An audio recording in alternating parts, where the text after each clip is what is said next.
Moonbeams. It's me, Salia Marie 1243, your favorite spiritual mentor, the spirit guide whisperer.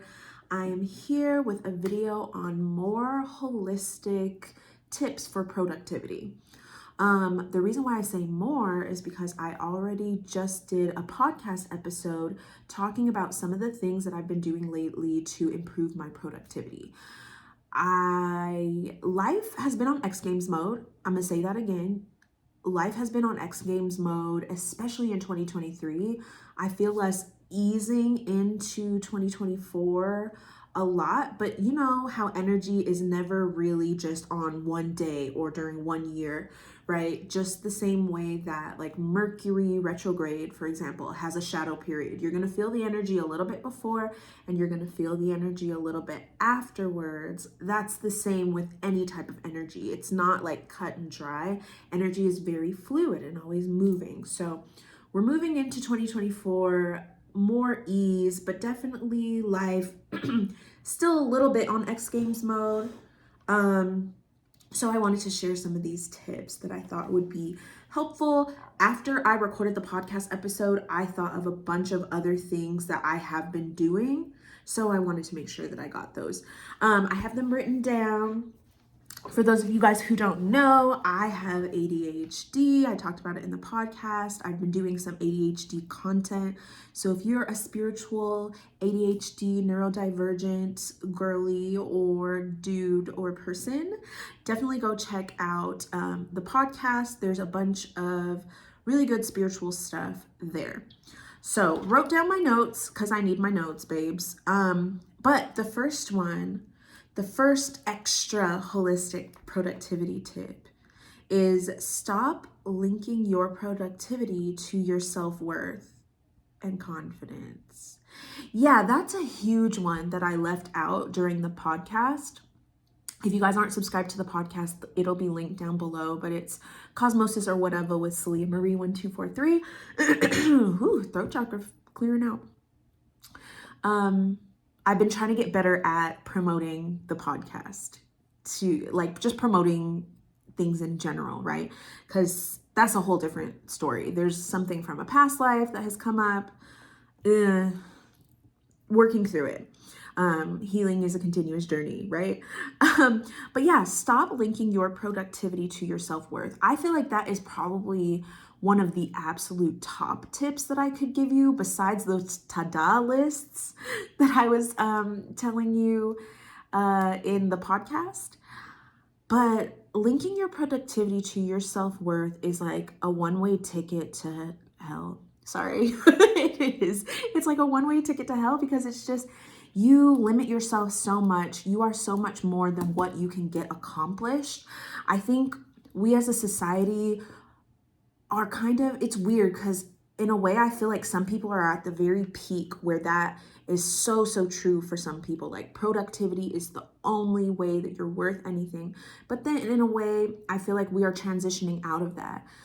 Where we're kind of starting to break up with hustle culture. I know that's been true for me in my life over the past couple of years, kind of just understanding what that means. And I'll probably do a whole separate video on that or maybe a podcast episode. If you guys want that, let me know. But yeah, that is one way to not feel productive at all. If you feel like the only way you mean anything is if you get something done, because then you are super hard on yourself and it's not worth it. Like I said, these are holistic productivity tips that will work again in a holistic way. There's so much to being gentle with yourself, so much to really understanding the whole picture versus just being like, damn, like I'm not good enough because I didn't get this done today, whatever. Okay, so next, do not disturb. I should have done that one last maybe, but some of the ones that I have at the end are really good too. So do not disturb and cutting distractions. Those have been helping me a lot. If you guys haven't listened to the podcast and you're listening to this first, I talk about how I'm an entrepreneur. I have been an entrepreneur since 2020. Since before then, really, but like I've officially like quit all my other jobs in the past couple of years. So I work from home here in my lovely office. I need to decorate a little bit more, but I was just talking about how I can kind of struggle sometimes throughout the day not getting things done, which is why I made this video and the podcast episode. But do not disturb really has been my best friend. I will say it's so easy to get distracted by, like, I don't have notifications on anyway. It's so easy to get distracted by like a text here, or, you know, somebody posted on TikTok there, or your post has this many likes here. And when you are trying to focus on the task at hand, do not disturb will be your best friend, or putting your phone away somewhere if you don't need it for the task you're doing. Putting your phone, anything that pops up with notifications, putting that away so that you can focus on the task at hand. There's already so many things to distract you. So putting your phone on do not disturb and just cutting those distractions is going to help you immensely focus on the task at hand. Another one, this is definitely woo-woo, very holistic, but binaural beats. I posted a while ago on my Patreon. If you want to join us on Patreon, step your spiritual game up, level up. Definitely check us out and join us on Patreon. But binaural beats are beats that are so close in frequency and put together that they sound the same, but they also go with the different waves of our brain states. So for example, there are different binaural beats for when we are sleeping and relaxing and deep sleep. And I actually just posted one on Patreon. But then they have other ones that are also for creativity, problem solving, when your brain is very active. And so binaural beats help to kind of encourage that brain activity, whatever you want it to do. I think there's like 6 different ones. Like I said, I did a post on Patreon. There's 6 different ones. There's binaural beats all over the place. YouTube, you can find them on a lot of meditation apps and stuff like that. I just posted a Delta binaural beat on Patreon. It's a deep sleep healing sound. It's like an hour, so you play it before you get ready for bed, or while you're, you know, getting in the bed and trying to like wind down. And I'd love to hear if anybody has used it yet and how that went for you. But yeah, binaural beats, that is definitely a tool that you can use to help yourself focus or do whatever else you're trying to do. Okay, another tip that I have, a holistic productivity tip: play your strengths and switch tasks if needed. Now, this doesn't have to be for ADHD. You don't have to have ADHD to be watching this right now, but if you are watching this, you probably do. You are some sort of neurospicy. So playing your strengths and switching tasks, it kind of goes along with the ta-da list that I was talking about, but you kind of have to realize how your brain works. And I'm a huge proponent of this anyway. In the past couple of years, I have really started to cater to my own brain, the way my mind works, the way that I best get tasks done. Because when you are neurospicy, you're different. You're different than other people. You work differently. And even if you're not, everybody's different. Waking up at 6 a.m. might not be the vibe for everybody. And here's the thing, you have to be honest with yourself. So that's kind of like a caveat with that too.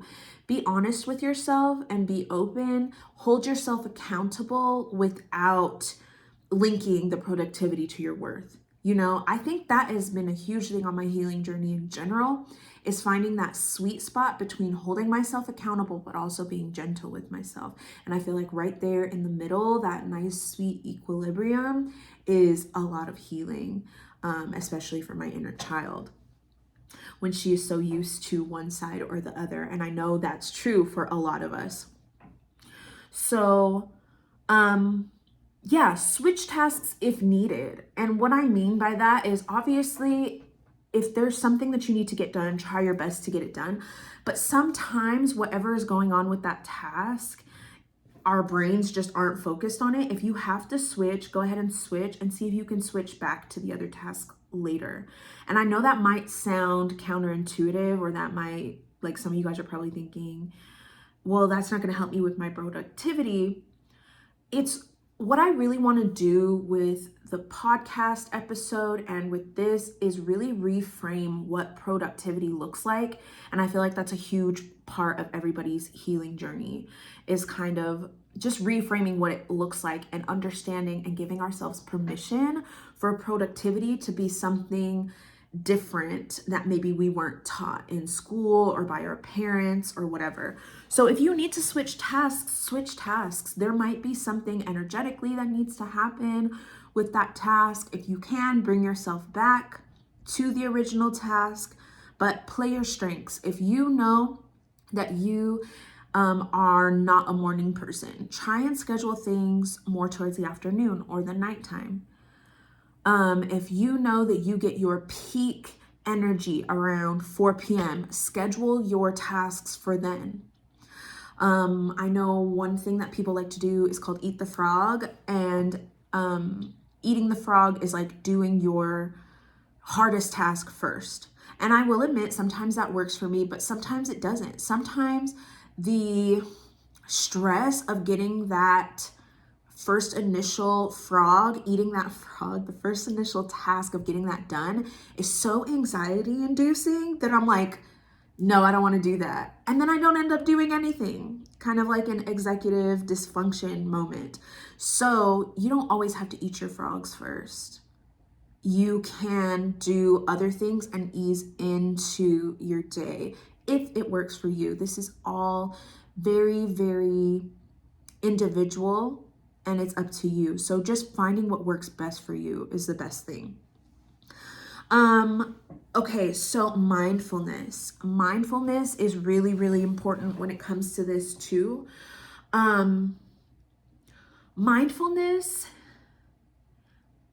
is a helpful tool because what it does is it helps you to be right here in the moment, and it helps you notice what you're doing. So for me, I know that mindfulness meditation has been really helpful, and just that self-awareness, because I can feel myself when, and I think education as well on ADHD, on whatever, neurospiciness you might have, or just really getting to know yourself and learning about yourself and how your mind functions, how your energy works, whether that's if your zodiac sign works for you, or,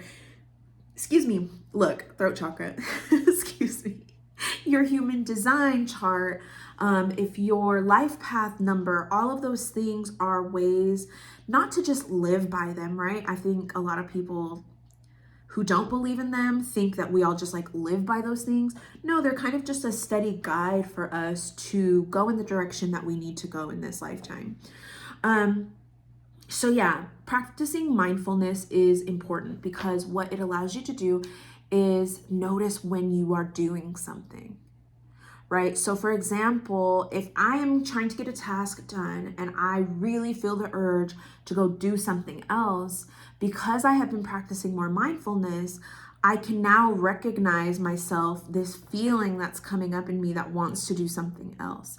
And whether I do it or not is different, but even just that noticing, you can bring yourself back and be like, okay, no, this isn't what I need to do. I need to focus on this task at hand. Because mindfulness in meditation and in life, I notice the more I do it in meditation, or the more my clients do it in meditation, the more they realize it in their own life. So you notice those feelings come up, and the thing about mindfulness is you don't necessarily react to the thing, you just notice it, and you kind of watch it float away like a cloud. That's one of my meditation tips that I had in the podcast too. If y'all are still with me and you are here, leave a comment down below, please. I'm getting back into the YouTube game. I'm really excited, but I'm definitely going to need your guys' help supporting me through it. Shout out to everybody who has supported me through the years. I'm really excited to get back on this YouTube train and share some really good stuff with you guys. But go ahead and comment down below, like the video, subscribe if you're not already. If you're brand new, hey, welcome to the fam. I hope you're ready to get into some things because there's a lot of things to get into. But yeah, so mindfulness is very, very helpful for that. So the last one that I have here is going to be to write it down, don't act it out, aka mind dumps. That is something that's very helpful for me as somebody who's very creative. I have a lot of ideas, and it's so easy to want to act on your impulses, especially if you have ADHD, you're neurospicy. There's so many things that kind of come up for you. And instead of, leaving this very important task to go do the next thing, what you can do is write it down.